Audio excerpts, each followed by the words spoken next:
Welcome back, everybody. Thursday morning edition of Hot Mic rolls on this beautiful September the 19th. Mentioned Bison Hall of Fame weekend gets rocking tomorrow with the banquet. The official presentation of the class will happen at halftime of the football game on Saturday. And quick story before we bring in our next guest, because I was just celebrating my 18-year work anniversary last week. And one of the first teams I got a chance to really cover in depth was the men's basketball team at North Dakota State. And Trevor Peterson, my old colleague, says, you got to get to know these guys because they're really good. They just beat Wisconsin last year, and they're going to be dynamite going forward. That was getting ready for the 06-07 season. So these guys were going to be sophomores, meaning Ben Woodside, Mike Nelson, Brett Winkelman, Luke Mormon, guys that I feel like I grew up with as well, and follow them all the way. I was there in Sioux Falls. I was there at the Metrodome in Minneapolis for when they played Kansas, and it seems fitting now one of our next guests is heading into the Bison Athletic Hall of Fame. Number 2 all-time leading scorer, the pride of Morris, Minnesota, Mr. Brett Winkelman joins us on the show this morning. You were just visited telling me off air, 20 years since you first came on campus in Fargo. So just congratulations first, bud. That's awesome.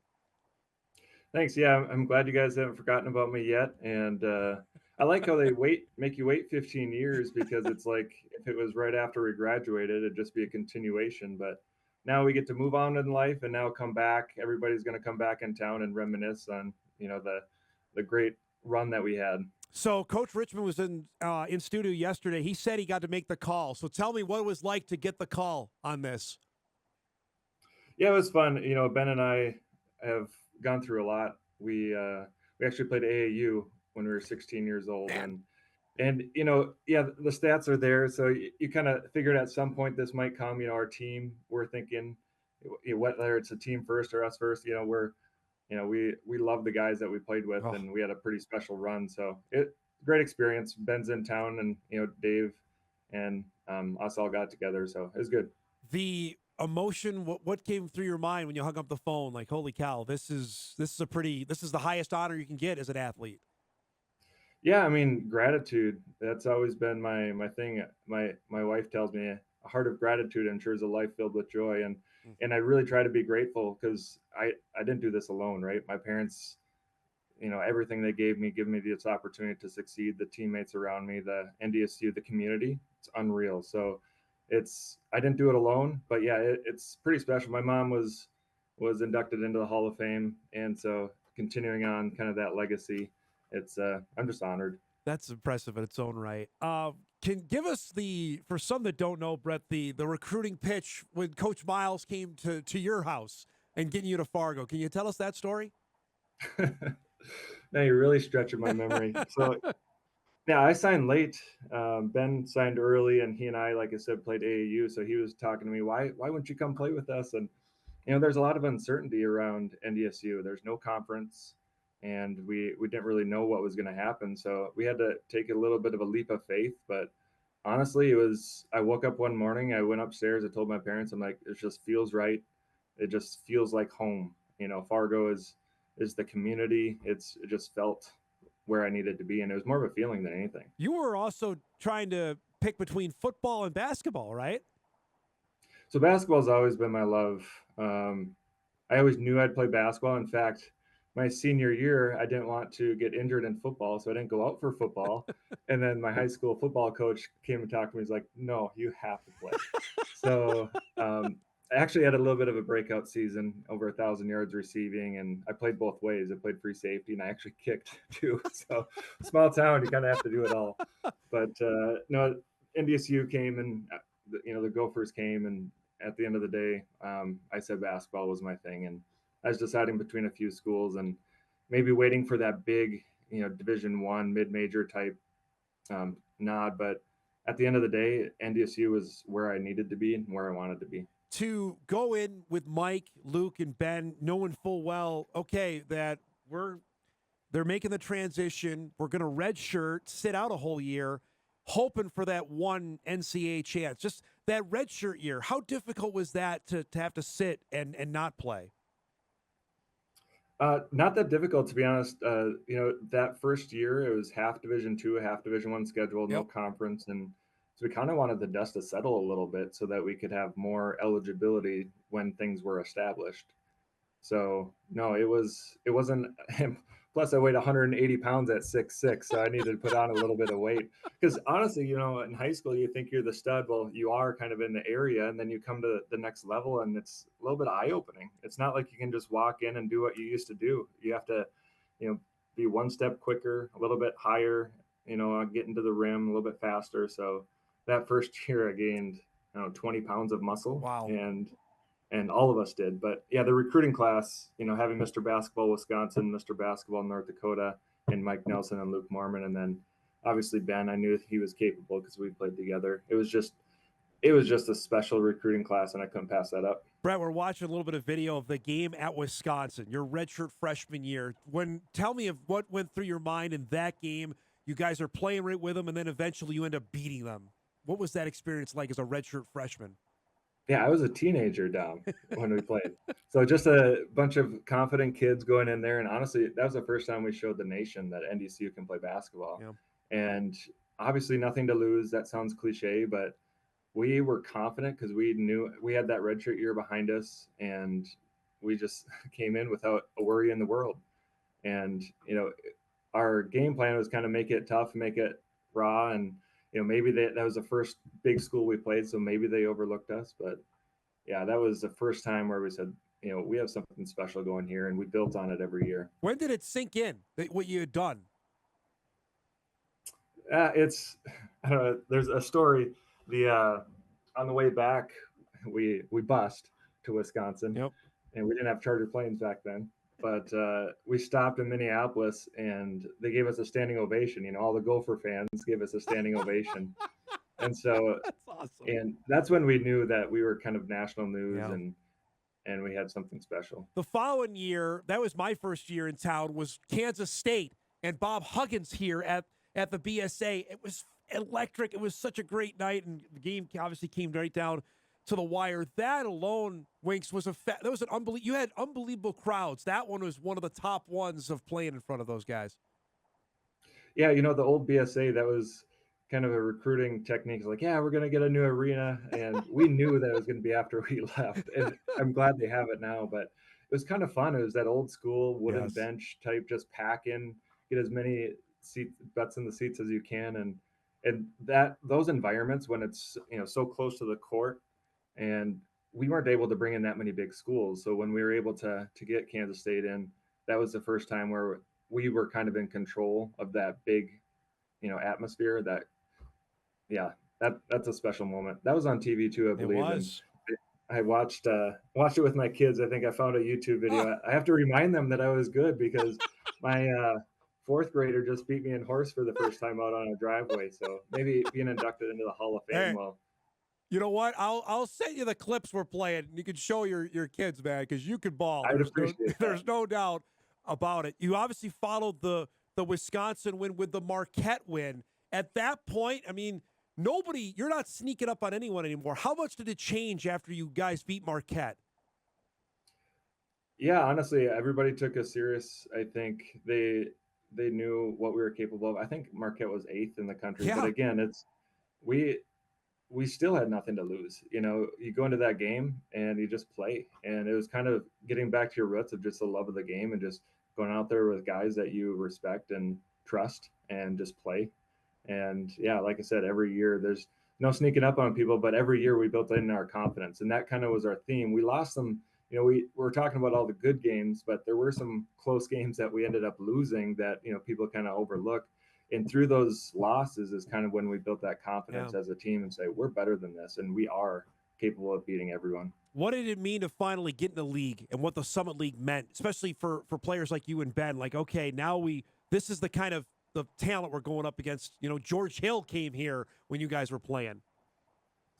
Yeah, so the conference meant a lot because it was almost like it was a storybook, like it was written and we were just living it out. Because the first 2 years we were, going through the transitional thing, but we get the huge wins, and then all of a sudden we step into the conference when we're very capable. Now we're juniors. All of us have played all those games. You know, a lot of us have started every game. So going in as our first year in the conference, you know, being towards the top of the conference and be able to compete for the win in the conference, yeah, that meant a lot.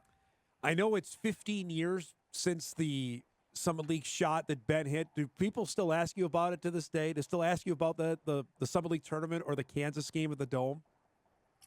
Yeah, I would say not every week, but every month.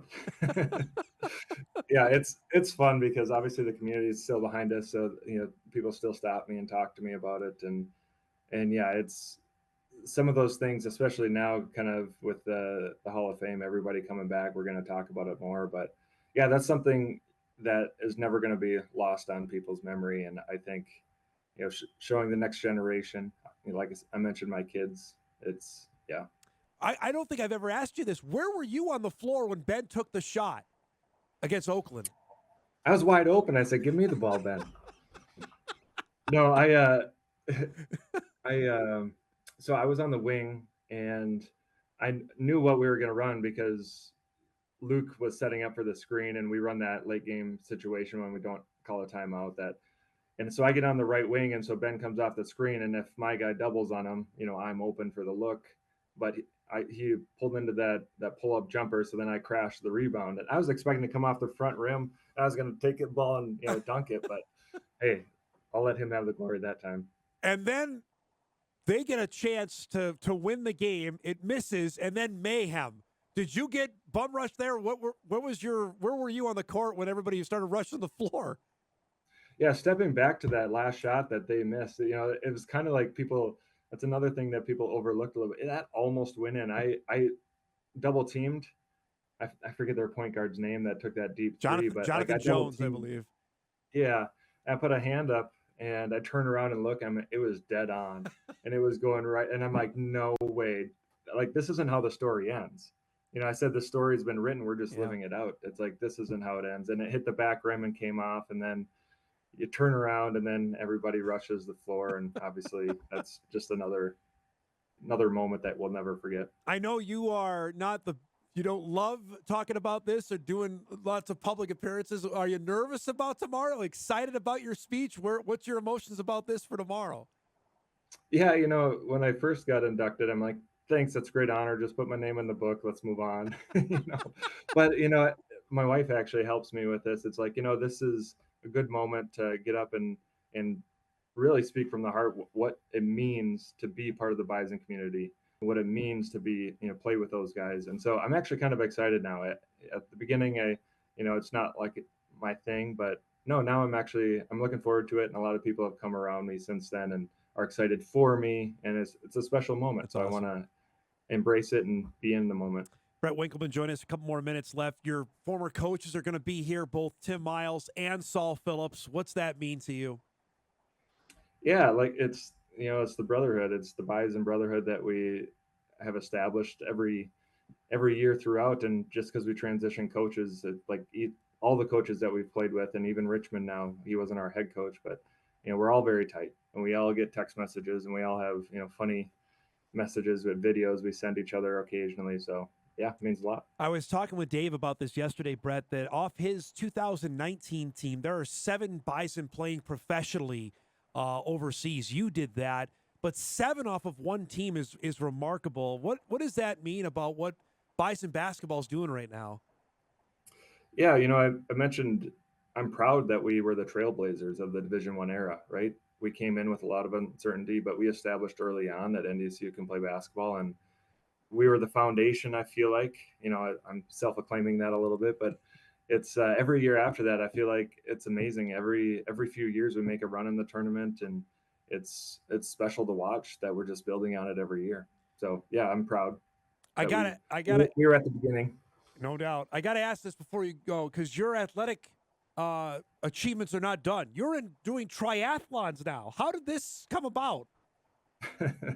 Well, I realized when I was playing city league basketball that my mind was telling me to do things that my body can't do anymore. So I hung up the shoes, but then I wasn't doing anything active, so I needed to get into something. And Ben actually talked me into running half marathons and marathons, and running every day was just kind of beating up on my body. Yeah. And so Michael Tweet actually he did swim, bike, run triathlons.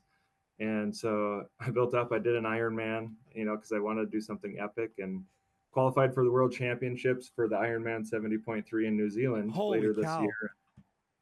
And I mentioned to you before, USA Triathlon actually has a weight class called the Clydesdale. And if you weigh over 220 pounds, so for a big basketball player, I'm like, this is perfect. I weigh exactly 220 pounds. You can compete in that level. So yeah, I'm a national champion for the Olympic distance in triathlon That is too. amazing.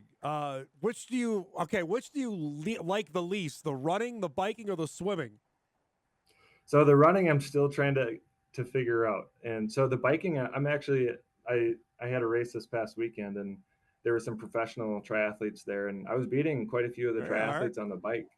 And so my big quads that I got from lifting weights for basketball, it does well on the bike, but once that weight comes down on the run, that's something I'm still working on. I hired a coach. I'm taking it kind of serious. It's a hobby still, but it's fun to get back into being competitive. That's fantastic. I got an email to ask, when's the last time you dunked a basketball? When's the last time you've done that?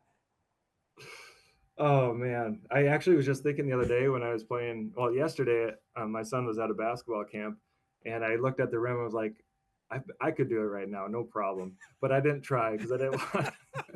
But no, to be honest, it's been a while. I'd say the last time I dunked a basketball, over 5 years ago. But I haven't tried. Yeah, and I'm telling you, I could do it. There's no doubt. I don't doubt you could do it. I was just wondering when the last time you did it. So it's great to see you, man. Congratulations. I can't wait to see you tomorrow. Thanks for making some time for us this morning, and congratulations. Of course. Thanks, Dom. Brett Winkelman, NDSU's second all-time leading scorer in men's basketball history. He'll be inducted into the Bison Athletic Hall of Fame tomorrow. And now a national triathlete as well.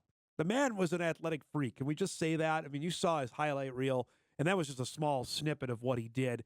About as soft-spoken as they come, but boy, he was a monster on the basketball floor. He was so good, and we appreciate his time this morning.